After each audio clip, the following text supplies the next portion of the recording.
Nimaga narx-navo oshish kerak emas?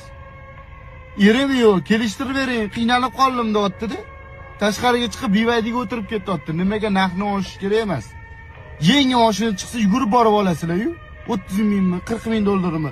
Ustiga kelganda 10 ming dollar qimmatga qiladi. Vaholanki, o'sha ishni sen qila olmaysan. Ustini 2-3 oylab qiladi shu 10 ming dollar uchun.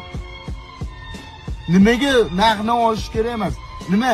Hamma ustalar bu yerda to'g'ri kelmagandan Rossiyaga borib ishlash kerakmi, o'zini yurtida ishlamay? 3 etaj, 4 etaj uy quryapsizlar-yu. Lekin sizlarda pul yo'q. Biza narx-navoni oshirishimiz kerak emas.